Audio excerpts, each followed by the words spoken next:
Our lives and the life of our universe depend on an intricate balance of powers and forces, most of which we can't see, measure, or control.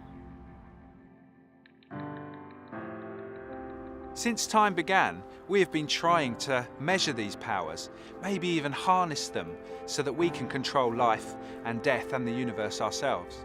But for now, we all have to trust or have faith that these powers will keep doing what they do so that, we can keep doing what we do. Faith comes from the Latin word fide, which means to trust. It can be applied to anything that we believe or trust in, but we most commonly use it to describe our faith or trust in an eternal conscious being or beings with a personality that we call God. But how do we make the leap? How do we risk putting our identity in God when, we can't actually see Him? It's a real problem. You see, on one hand, it's hard for us to look at the world around us and not believe that there's a conscious being with a personality that's behind all these powers, designing the world and giving it meaning. While, on the other hand, we can't see, taste, touch, smell, or hear God. Getting the measure of God is very difficult when we have no agreed way of measuring Him. So what's it going to be? Faith in God or faith in no God? Of course, there is another major factor to our faith choices, and that's our emotions. Rational philosophical arguments might go for God, and our lack of ability to measure Him might go against Him, and they're really important. But our ability to trust is largely driven by our emotional or spiritual experiences. And it's here, I have found, that the casting vote is generally held.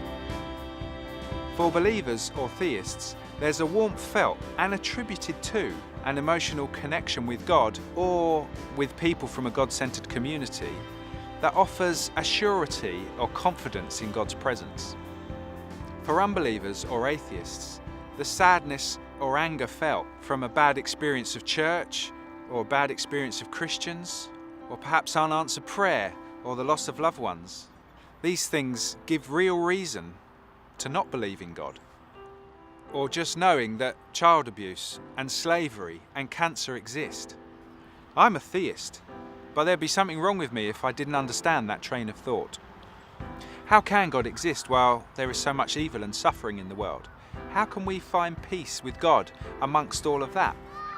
Well, that question's for another time. But for now, to find a path through all that and remain of sound mind, this mysterious warmth must be powerful indeed. The Apostle Paul said in Philippians 4 verse 7 that trusting God offers us a peace that surpasses understanding. And in Philippians 3 verse 8 he said that he considered everything loss because of the surpassing worth of knowing Christ Jesus. That is a very strong testimony.